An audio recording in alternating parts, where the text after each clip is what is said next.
after you, and then if you want to drop out, that's cool. Okay, great. Thank you.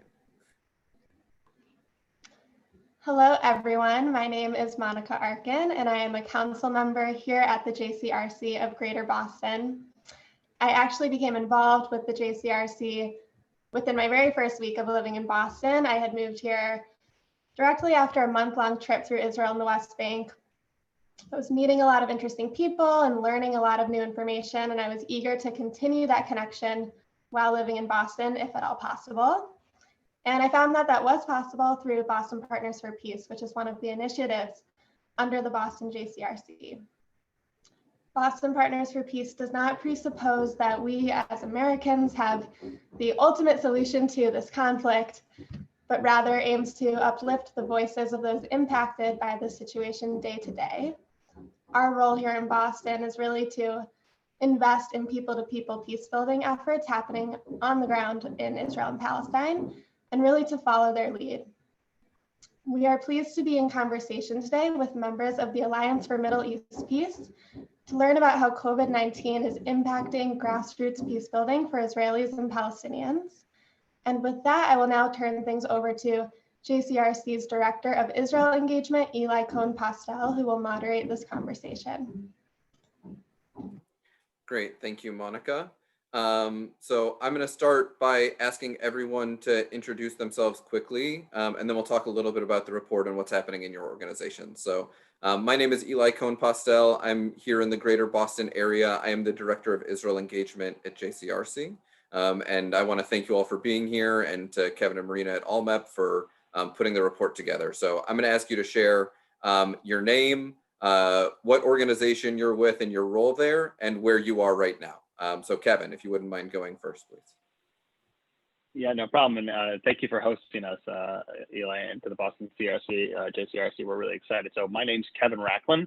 I am the U.S. Director for the Alliance for Middle East Peace, which is a coalition of 125 peace-building organizations in Israel and Palestine. And I am based in the Washington, D.C. area.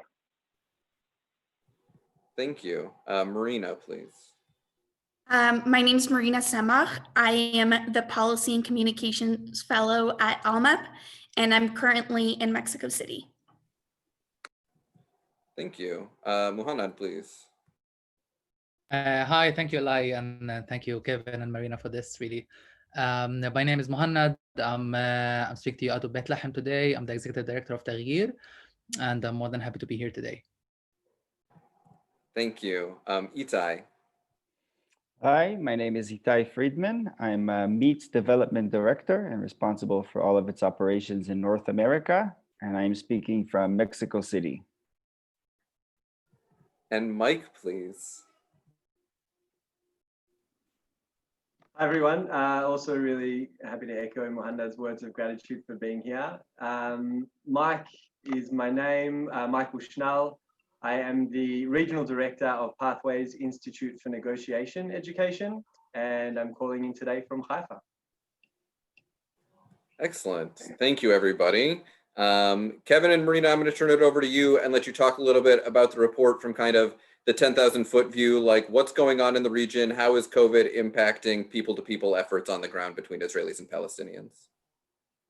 Thank you so much. And I'll only speak briefly before I turn it over to Marina, who did really the bulk work of this report and has really done a phenomenal job. So just to give everyone some background on why we ended up undertaking this effort. So when the pandemic hit Israel and Palestine in March 2020, ALLMEP kind of sprung into action to try to reevaluate how our membership can really operate and the impact of COVID on them immediately. And by that, we started convening working groups, holding sessions to talk about budgeting issues, very much what everyone else, like people are doing in the US, I'm sure the JCRC of Boston did as well, to kind of reevaluate how to survive given what was happening. And then we started seeing something very remarkable happen, which was our members kept operating and doing really incredible things, despite the fact that there was a worldwide pandemic, but a really bad outbreak, both in the West Bank and in Israel and in Gaza. And it was really quite incredible to watch them change their mode of operations and do different things that is outside the comfort zone, and in some cases, sometimes outside their mandate for what their organization does. Really stepping into that role that civil society plays when it comes to helping out people in their community. And so we took a step back and said, this is interesting to watch and see what's happening. We all saw it happening in real time.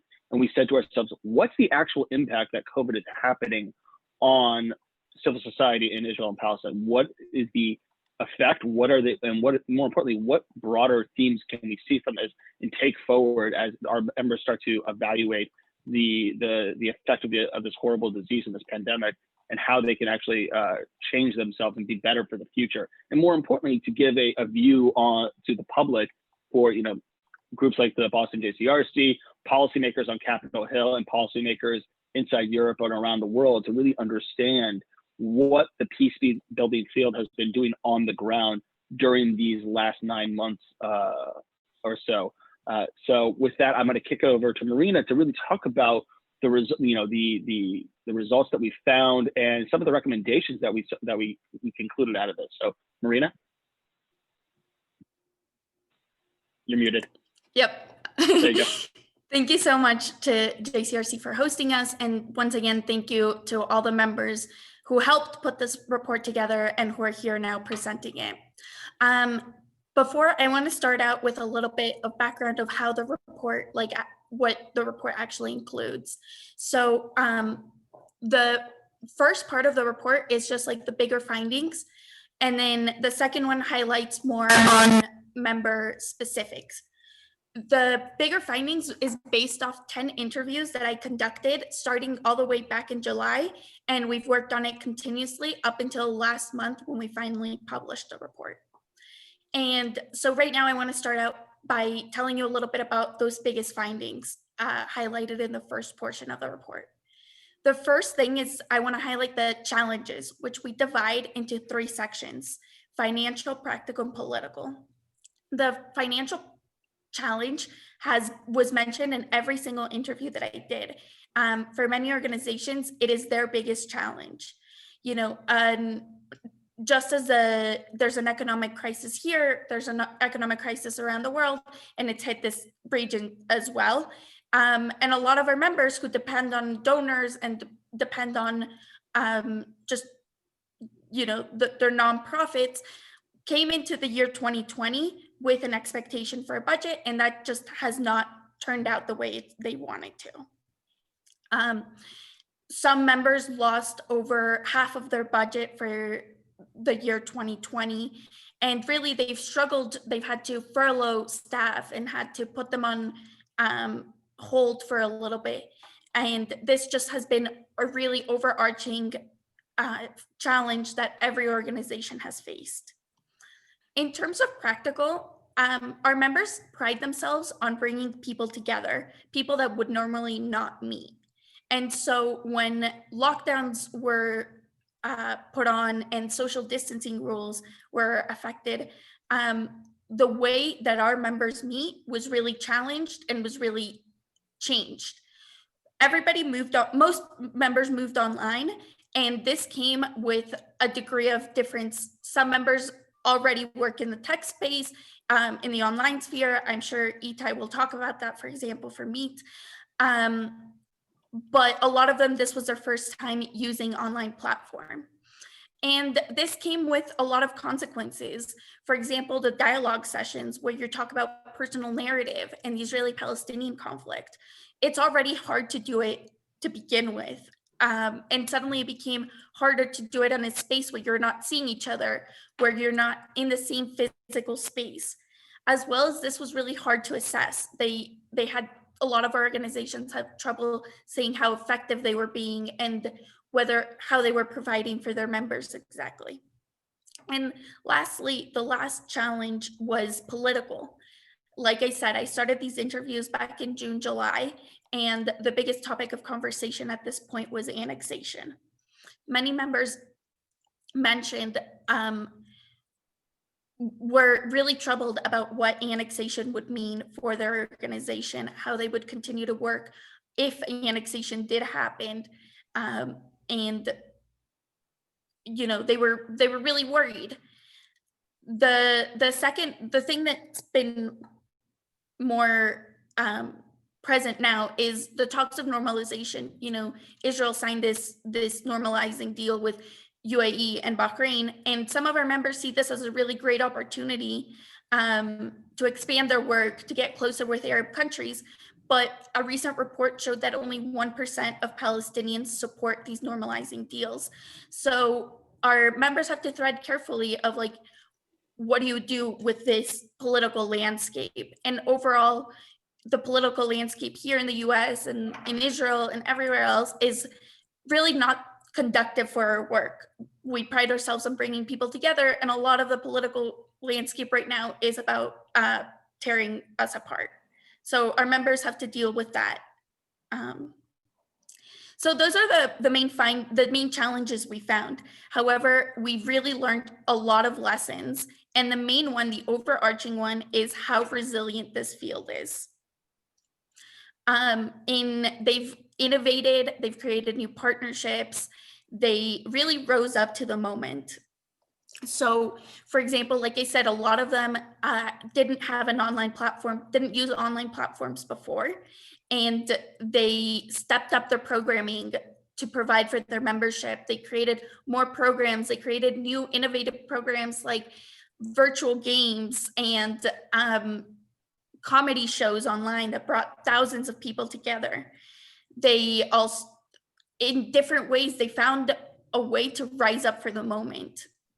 Additionally, when you think of peace building field, sometimes it's, this talk of like, oh, we're only bringing people together to talk about like a possible future that will never actually happen or things like that. And we've actually found that that's not the case. What our members provide is not simply just this nice talk, but really necessary services. They've provided food for families in need. They've created a network of support for women against domestic violence when this surged because of the pandemic. They've also been the voice of government for Arab communities that don't necessarily have it as much. So really our members have provided these essential services, which we are really proud to support and really happy to see. In our report, we have the results at a glance page that gives you some of the highlighted numbers that really stand out from the pandemic. There are numbers that some of them are really positive, like 20 ventilators were donated to Palestinian ICUs, but other ones show the challenges, such as a third of staff had to be furloughed. But while these numbers are really great and they show you like just a brief glance, I think the best way is to really talk to the members and see what has been happening on the ground. So with that, I want to give back to you and give you the opportunity to talk to these three organizations. Great, thank you. I want to ask you just one more follow-up really quickly, because I want to hear about the recommendations that are included in there too, because there are some, some of those like what people can be doing or what maybe the field could be doing to coordinate differently. And also if there's an update on the Partnership for Peace Act, I would love to hear about that also, so we can just know where the progress of that is right now. Yeah, so we have so this paper was originally, the main audience is policymakers, so we really wanted to include some recommendations. The first one is support emergency supplemental funding. So a lot of these organizations, they've taken a really long time to build up and to be where they are now. And if they lose all that funding and if they lose all that money, they'll have a really hard time getting back to the level right now. They're not easy to rebuild. So we want to support this just emergency funding to such organizations. The second one is to build better cooperation between governments and private foundations and donors. So usually these public and private sectors don't really talk and don't really communicate with one another. And we believe that with better cooperation, we can scale up the work. We can find new ways to fund better and really grow as a field. And then the last two, which includes giving more, enacting MEPA, and also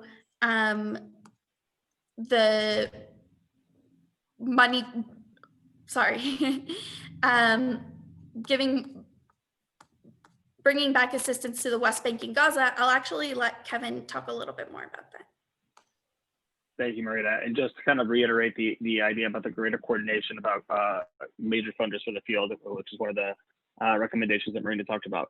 Part of the reason why ALLMEP was founded and one of the things that we are trying to do consistently is to radically scale up the field for our membership and giving them the opportunities and the resources to do that. And part of that is to create what we have affectionately called the International Fund for Israeli-Palestinian Peace. And we see that as one of the ways to increase coordination among the field. And I'll talk about that briefly in a second, but just jumping into, the two last recommendations on that. And so I'm going to save the Partnership Fund for Peace Act / the Middle East Partnership for Peace Act for the last.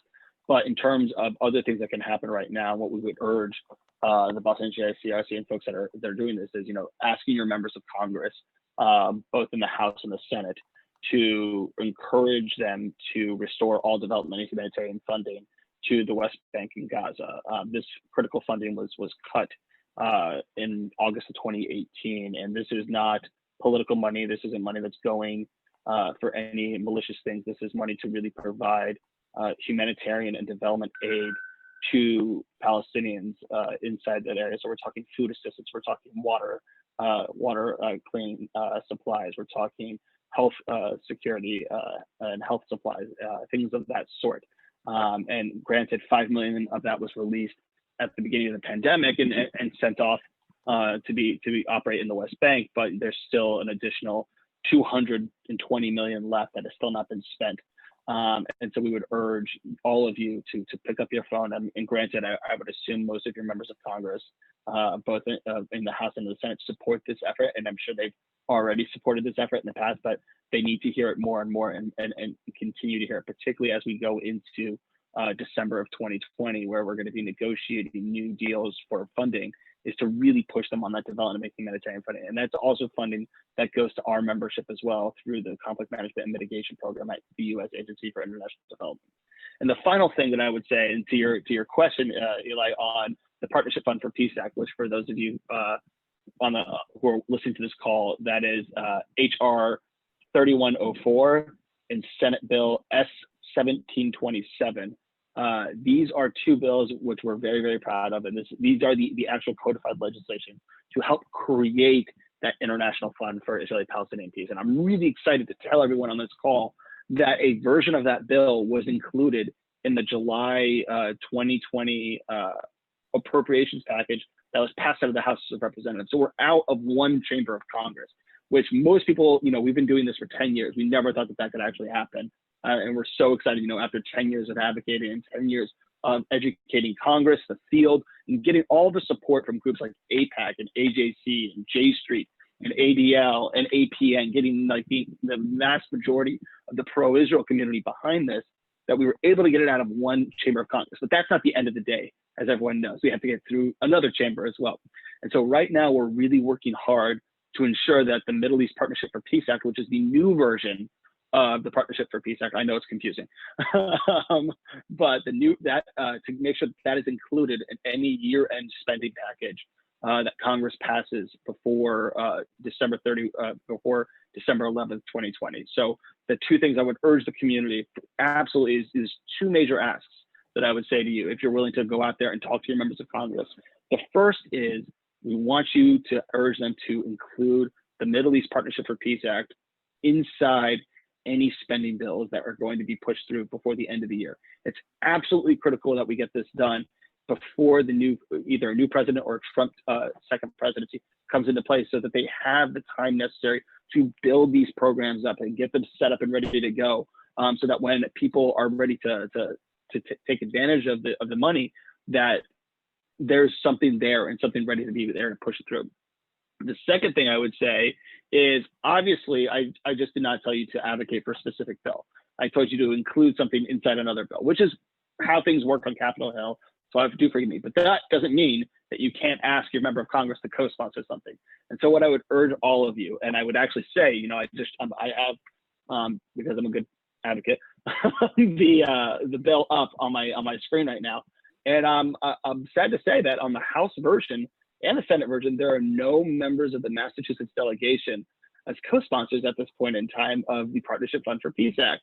And so what I would urge all of you is to email, pick up the phone, and ask your member of Congress and your senators to support HR 3104, which is the Partnership Fund for Peace Act, or for the Senate, S 1727. Even though those bills are kind of static, it's a way of showing leadership, and particularly Republican leadership and Democratic leadership and the president himself, that there is growing momentum behind this effort and there's growing support to scale up the civil society and peace building field in Israel and Palestine, and the understanding that to create peace, to create a lasting peace, that this is necessary to actually create that foundation. So if you're going to ask me the two things you could do, urge your member of Congress to include the Middle East Partnership for Peace Act inside any spending package, and have your member of Congress, be it Senate or Senate or House of Representatives, co-sponsor HR 3104, which is the Partnership Fund for Peace Act. Awesome, thank you. Very exciting news. Glad to hear about the progress over the summer, and looking forward to pushing it across before the end of the year and working with you on that. All right, so let's turn it over let's start with Mohamed again. Tahir, tell us a little bit about what's going on with you and how you've been responding, especially in the last few months during the pandemic. Sure, thanks again. So just a little bit about Tahir. So Tahir means change in English, and it's a Palestinian national nonviolence movement. Our work is complementing the P2P work. However, we only work within the Palestinian society because it's so important for us to hold that self-responsibility among our communities in a way that can strengthen and build stronger and more independent communities, whether, of course, in area A, B, or C. So we are focusing on mainly three programs. One is the Messengers of Change. So Tahir is an organization that is supporting and leading the movement on the ground. And for the movement that is spread across the West Bank, we have 34 what we call messengers of change, and these are the pillars of the movement, and these are the ones that are representing and spreading the message of Tahrir within over like 20 communities in the West Bank. And we have women programs, women leadership programs, and those are to allow for the space for some women groups to come together for many different reasons that I'm not going to dive into now, but it's so important for us to create that space for women and also youth for sure, but this is more focused for women in order for them to be more creative and allow them to have the space to bond and exchange ideas and implement and impact their communities. The third program that we're doing, and actually we're at a very exciting stage right now, is the Palestinian Nonviolence Charter. It's the first thing you see on our website that we're still updating, so I hope it doesn't break down if you ever visit it. We have built this charter to represent some sort of constitution for those who sign on the charter to adopt the principles of nonviolence in their work, whether it can be kids' education, women's rights, tech, whatever it is, but you are adopting those values and principles of the charter. So the idea is to create that unity first, as I said, within the Palestinian society, but also show the international community, the Israeli side, as well, that we are partners for a solution in the future. So these are the three main programs. Now, in order for support, in order for the women groups and also the message of change, we are focusing on developing community-led projects. Because of course you can always preach about nonviolence, but we are showing a model how nonviolence can actually improve your lifestyle and the quality of your life. And it can be way too small, of like building a mural in a very marginalized area near Jericho of George Floyd and Iyad al-Hallaq, for instance, to distributing food parcels to over 3,000 people, for instance, when the pandemic hit. So that's our vision. We are again support our pillars on the ground and get the message of Tahrir across the West Bank. When the pandemic hit, and I'm really loving this call because we're talking to people from Boston, and it's supposed to be my third time now in Boston for this year, but unfortunately it did not happen. However, when the pandemic hit, and of course was around the time when the whole conversation started about annexation, we were like really desperate about what to do, right? We have the vision, we want to focus on our vision, but you also have arising needs right now that you need to address, and that's how we gain the trust of the people. So we went on just making everything online, speak with our MOCs and our activists activists on the ground, and we have hundreds of them, if not thousands now, and see what the needs are. We started with food insecurity because of some Palestinian workers that cannot access Israel, or people in marginalized areas where they became unemployed, and our messengers of change were the ones who defined the project and designed it for us. Like, what are the areas that need most support, and what are the areas that need food, or what are the like, for instance, we did a project with our partner organization Greenland Society, which is like the counterpart of water recovery, of supporting patients, chronically ill patients that needed some PPE in order for them to be be protected when they are being transported between hospitals. We had like another campaign that was led by our women group in Nablus, actually, to raise awareness about preventive measures when it comes to the pandemic. That was about May and June. So the idea is, we need to always be there to address the arising needs of the people, even though it can be extremely difficult, especially when it comes to fundraising. Right. If we're talking about the US, I mean, again, apart from all the pandemic issues and all the financial crisis that everyone's going through, you have the elections. Now, the whole focus is going towards the elections, which of course makes sense, right? But at the same time, those organizations and those activities like Pathways and Itai and his work at MEET, we need the oxygen in order for us to deliver the value that we're promising our people, and we'll always have challenges, right? So how can we be innovative, and how can we find and just find innovative solutions in order to raise enough funds to overcome the challenge in order to deliver what we promise our people to do. So I will stop here, but I'm happy to have any questions. Eli. Thanks. Thank you. Can you tell us more about the Messengers of Change? Are they like, what communities are you in? All the communities? Like, what communities are you in? Like, what are some of the other examples of programs that they're doing? I'd be really interested to hear, are they able to go like between communities, or is it all taking place in like one local group? It's taking, like the Jericho people are doing the mural, and like I'm curious to hear more about that. Sure. I mean, that's really my favorite part of being at Tagheer, to be honest. I mean, these are people from the age of 22. We have even university students, to people who are schools principals of the age of 55 and 60, and even older than that. So mostly we have, I mean, it's almost 50% men and 50% women, which is great. And you go all the way from the north, from Jenin, you have people in Nablus, you have in Tobas, you have Jericho, Bethlehem, Hebron, and even, I don't know if you know the other areas like Dura, Yatta, Susia, and Twane, some of the marginalized areas, GBD, for instance, another place. We get people together, of course, in person, but now with the pandemic, we couldn't do that. So we, again, moved to online meetings. But I must tell you that this Monday, actually, we're going to have an in-person meeting, a big one, and we're all super excited about, because it's just amazing, like really miss that human interaction. Trying to be, of course, as cautious as we can. So these people, as they come from different backgrounds, gender-wise, even political backgrounds, religious backgrounds, and also different kind of professional backgrounds as well. So we're really creating, like, we're modeling the reality on the ground with the people that are joining our movement. Each MOC is managing and coordinating and supporting an activist group of Tagheer. So our MOC in Jericho, his name is Saleh, for instance, is coordinating and managing Tagheer's activist group in Jericho. Each activist group is about like 10 to 15 people. In Nablus, for instance, we have 60 people. And those are like the people in the movement. We're not talking even about the volunteers that can come. For instance, now we're initiating this project with the olive picking. Olive pick is the olive picking season, and now many farmers cannot have access to their farms or farmlands because they're settlers, right? So they get like a permit of 3 hours, and in these 3 hours, it's like a very short window, small window, where they cannot really harvest a lot. So we're having about 30 people in Nablus just to go and support some of the farmers and the eastern side of the city. And we're actually doing that in like 3 or 4 other areas next week as well, to support the farmers, and also get the activists and the volunteers together. Very cool. Thank you. Itai, I saw that MEET has been able to go mostly virtual. Can you talk a little bit about how that's working for you? Sure. I'll try to go after Muhannad's contagious energy. It's a big, big challenge.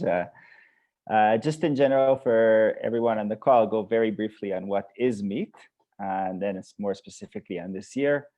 So for those who don't know, from the students' perspective, we come with our staff to about 70 different high schools throughout Israel and the West Bank. We present the program as a MIT taught program with coding, entrepreneurship, half boys, half girls, half Palestinian. And through this process, we get 1,400 applicants, and we admit 120 students to our incoming class every year. So it's a very high excellence competitive program. The students are with us for 3 years. The entire program is half Israeli, half Palestinian, half boys, half girls. The only component that is not Israeli or Palestinian are the MIT students. We fly 30 MIT students every year to Jerusalem to teach at our program. The students with us for 3 years, 3 summers, and 2 year-longs in between. And most importantly, in addition to getting exposure to one another, they actually fall in love in the process of building diverse teams and to use technology to solve hard problems that they see around them. And that is what our alums are actually doing all over the world all the time. They just kind of fall in love with this process and see technology as a tool to solve societal problems, and they just do it over and over again. For us, we were very, very fortunate for a few reasons. Number one is that because of the high demand for the program, 3 years ago, we decided to experiment with a virtual hub to make sure that students who apply who are not from either one of our in the vicinity of one of our headquarters, either Jerusalem or Nazareth, can still attend the program. Because we were getting applicants that were absolutely brilliant with leadership on their forehead, and we were just turning them away, and we just felt like this is wrong. So we opened something we called MeetX, which is a virtual hub, and we spent the last 3 years migrating our 16 years of educational experience into the virtual platform. And fortunately or unfortunately, when COVID hit, we basically just pressed the button and switched our 2 physical hubs into the virtual hub platform. It took us 1 week of adjustment, and we just kept going. So we were very, very fortunate in that regard. Also, fortunately, we have a very seasoned leadership team, and we entered the 2020 fiscal year with reserves intact. And we were able to basically, even though we were hit financially and we downsized from a 2.7 million a year organization to a 1.9 million a year organization, we had the reserves in order to make sure that this is not a critical blow. And we were able to sustain year-round programming, including a full summer program. One of our biggest challenges with COVID was that MIT contacted us and said that this year they are not going to send any MIT students whatsoever. And for the first year in many, many years since the Gaza war, actually, we had a situation where we had no instructors. And what we did is we basically reached out to our alumni network, and almost instantaneously, we had more applicants than we can handle, and our alums came in and filled the void. And we had a full summer program over 21 days, 3 different years and 3 different time frames, almost one immediately after the other. It was incredibly successful. We were very worried that the students weren't going to take it as seriously, or feel that this isn't a real MEET summer. But the students were absolutely wonderful. They took it to heart. They really showed up with their best intentions, and we made it work. So that's great to hear, by the way, I'll start there, but is it still the case that MIT, there's no connection with MIT students now as instructors, or is there a possibility that that will pick up sometime in the near future? So our program is MIT. It's MIT branded. We are part of MISTI. We're housed in MISTI. We are going to continue the relationship as soon as it's possible. That's going to be a decision that MISTI has to make when they're taking the risk and liability of sending students overseas again. In the meantime, what we've done in order to keep the relationship warm, and also because it made a lot of sense, in our alumni program, we have 2 main pillars. One is access to higher education, and the other is work readiness. So in the access to the higher education, we're running workshops for preparation for college, how to write a college essay, research financial aid. And we're going to partner with Misty students in order to mentor our students through this process. And I'll also add, since you're in Boston, that we currently have 4 MEET alumni attending MIT. And last year, out of 124 international students to be admitted to MIT, 2 were MEET alums. So we're performing better than some countries. Very cool. Yeah, that was more my question, was like if there's engagement with current MIT students, but it sounds like there is, and that's great to hear. Okay, so Mike, if you want to tell us a little bit about Pathways and what's happening with you in the last couple months, please. With pleasure, with pleasure. I'll echo Itai's remarks as well. Hard to go last. I'm also just letting the dust settle on everything that you've each shared. I think that one thing ALLMEP does especially well is bring organizations together, and just the refresher, and I know Mead and I know Tahrir, and I think that just hearing it as a refresher, it's a really timely and necessary injection of inspiration. So hopefully that transmits through the camera. So thank you to the rest of the crew. Pathways, well, start with the Boston connection. I think that our origin story is in Boston. There was the program on negotiation at Harvard Law School. The director of one of the English departments of the school network here traveled over some years ago and said why, and was exposed to a training program, a program on negotiation, and said, why would we wait for people to get to the top business law schools around the world to be exposed to negotiation principles, concepts, ideas, frameworks? Can we maybe adapt that, take that and bring it to life in a high school context? And can we take that into a context that is out of the North American model and where that a lot of the theory comes from, and bring it to a place where negotiation, and as we all know, if we visited or live here, is desperately needed to think about creatively and cooperatively resolving conflicts as they arise. So that's really the origin story. It started there, and I think that the Boston-based consulting firm Vantage Partners cooperated together with a local team here to say, how can we adapt that, take that content and really bring it to life in this localized context in the Middle East.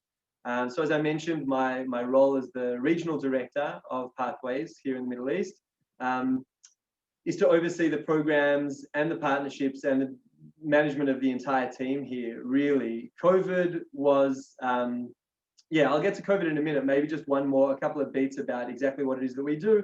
If you imagine what we all know about negotiation, and if we boil it down to communicating with another or with others about things to try and reach an agreement about things that are important to us, that we want or that we don't want.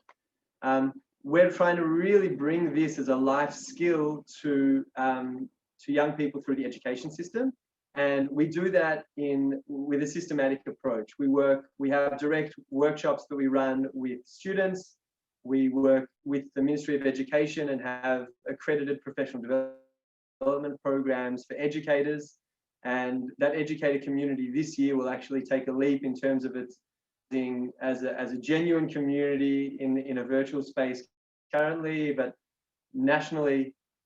There is a really activated educator community of people that go through these professional development programs. We work, I've actually, just before this call, I stepped out of my virtual classroom at an academic college just nearby to where I live. So virtually running semester-long programs at the university level for future teachers that are about to enter the field. The same question about Harvard, why wait till they get there? Can we bring it early? So why wait till teachers go into the field to have this skill set? Can we be a part of the system that gives them the skill set before they enter in? So we're working with students, with academic colleges, with teachers in the field. And what's critical to mention, I think, as a point of difference as we think about the other organizations that are represented here, is the communities that we serve as well. If we had in Palestine, we have cross-border work being done and MEET doing tremendous work there as well. We're predominantly a shared society organization, meaning we work mostly throughout Israel with Palestinian citizens of Israel and Jewish Israelis. We have got some regional cooperations, and I think cooperation is a huge part of what we do, and it's a huge part of what I'll touch on when we get to the COVID piece. But we do have cross-border work being done in the West Bank, in Gaza. So there are opportunities for us to be more regionally focused, but that's also just an important thing to note. When we speak about students and teachers within the system, our systemic approach is really geared towards a deeply divided and segregated Israeli education system, which is reflected, of course, in society with the segregation we see here. That's so we bring Arabic and Hebrew-speaking Israelis together in English, and English as the medium of communication in all of our programs is a critical part as well, because all of a sudden it's not just people who are excited to learn negotiation, but also access to schools, to students, to educators who are really activated and passionate about wanting English as an access to the international community, to future opportunities personally and professionally. So we really sit within that space of teaching the life skills of creative problem-solving negotiation, bringing diverse groups around the region together in English, and those two, I think those two can be compartmentalized further to say when we think about bringing those people together at each of those levels as I described through the education system. So that's just on one foot about the work that we're involved with. The COVID question, and I guess since April, maybe not in the 1 week turnaround that Itai described for me, I think that organizations that were doing that tremendously well had a tremendous lifeline there, and it's hugely commendable.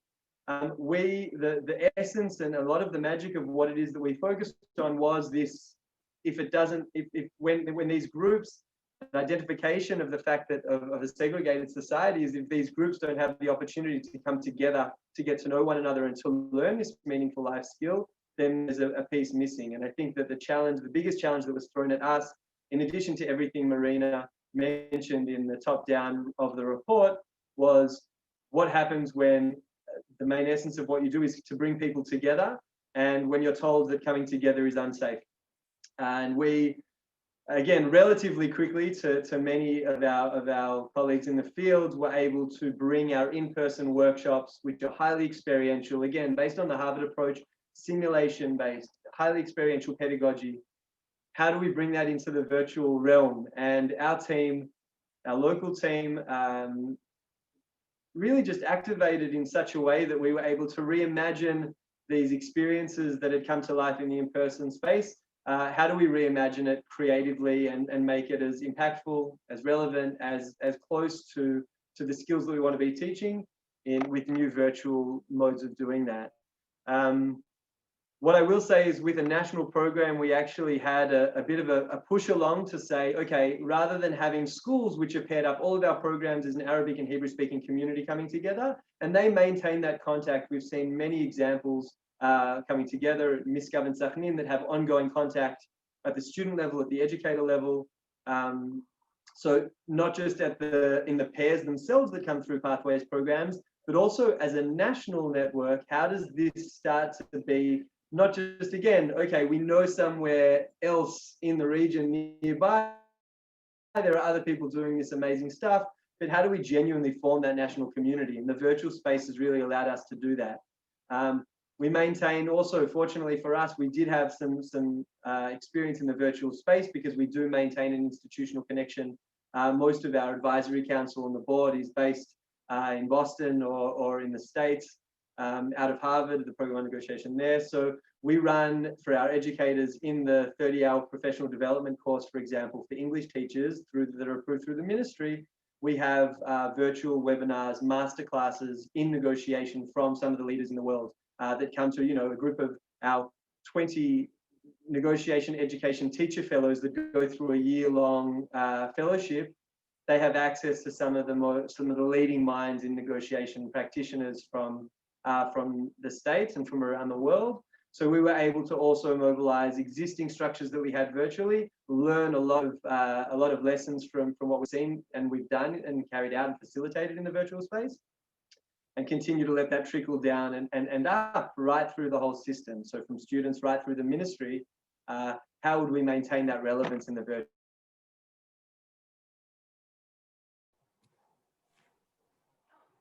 That I feel that we've had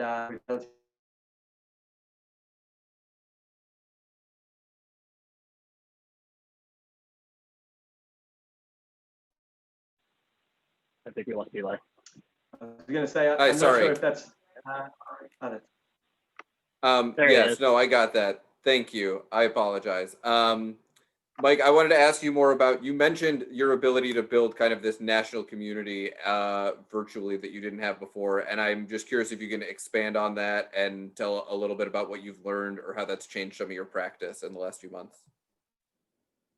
Yeah, definitely. I think that what we, the question or the curiosity that really guided us through that whole transition from in-person to virtual was something happens in a Pathways workshop or through a Pathways program, which can be, has been, not my words, others' words, but has been described as magic. There's a magic in the room, and it happens through the connection and coming together of people. And it's the nervousness of a student getting on the bus in Netanya to travel across Route 6 to Baka al Gharbiya, a place that they have never visited, that they might have only heard of in the news, and coming off that bus and being welcomed with open arms and for a full day of programming, food, and peers that they can obviously relate to, and then for the next day for the students from Baka to travel right across and over to Netanya. So there's a magic there in the in-person encounter that that we were really pushed by the curiosity. Can we replicate or reimagine what that magic feels like in a virtual space? And community was one of the words that kept coming up for us. And because community is more than just a coming together, it's a connectedness that exists over and above whatever we experience in real time. Words like synchronous and asynchronous comes up a lot, especially now that we're dealing all remotely. And I think that magic to, as I said, to bring into the virtual space through community is something that we don't want it to be purely synchronous. We don't want it to purely be in the time that we're face to face and we're in the virtual space together. And we wanted to build a system and a structure around those real-time interactions that could continue to support the relationship development, the content exploration, and the professional and personal exploration and development that happens when the cameras go off and when we're not in those sessions. So what we've managed to do is to take the alumni of 250 plus educators, English language educators from all of the communities we work with around the country, have them opt in to be a part of this community and offer them opportunities that they can continue to connect synchronously, they can continue to connect in real time.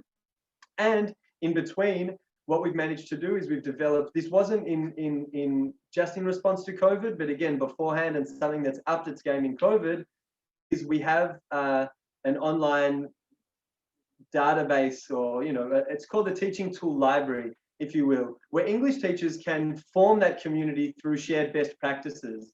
They've all gone through the negotiation training, and they all have access to this shared framework and terminology, and then they're creating English lessons. The one thing they all have in common is they're trying to think, how can we bring this content to life through the English language curriculum? And now we have this teaching tool library, which is all open source. None of it is, it's for our own consumption and let's keep it to ourselves. But one of the critical parts of what we do is talk about cooperation. So it's an open resource for educators everywhere. They're obviously creating their own tools within the English language curriculum here in Israel, but their English classroom resources are now one of these beautiful vehicles where they can actually feel supported by one another. They all have their own resources that they're attributed to. And a teacher, and I've heard this, just this week, I had a teacher call me and said, I remember there was a teacher that went through our fellowship that she said we were doing the same book for literature. Do you think that I could approach her to see if we could work together on developing a piece for our literature class? And I said, interesting you mentioned that, because the teacher actually, through the fellowship, had already devised 2 lesson plans or teaching tools that are already on the database. So yes, I would encourage you to call her and hear how they went, how did that work, what happened, but also know that they're there for you. And only when you run them yourself will you get a sense there's another connection that runs kind of an undercurrent of connectedness to we're all in this together. We're doing it differently in our own context, but when we talk about community, we're talking about synchronously, asynchronously. How can we feel connected to one another and uplifted by one another synergetically when it's not just face-to-face, we're not just connecting in real time. Great. Thank you so much. I think we're going to wrap up there, but I want to thank you all genuinely both for being here and for the work that you all do. It is inspiring to me as ever, and I'm so glad to hear about all of the amazing things that you've all been able to accomplish in your communities, even in the last few months during the wildness that's been going on, and look forward to continuing to seeing what you do. Marina and Kevin, thank you, and thank you for putting the report together. You can find the COVID impact report at allmep.org. And you can follow Boston Partners for Peace on social media to get more updates about all of the organizations involved and learn more about how to get involved. So thank you all, and we'll look forward to being in touch more soon. Thank you. Thank you, Eli. Great to see you all. Bye, everyone. Thanks. Thank you. Bye-bye.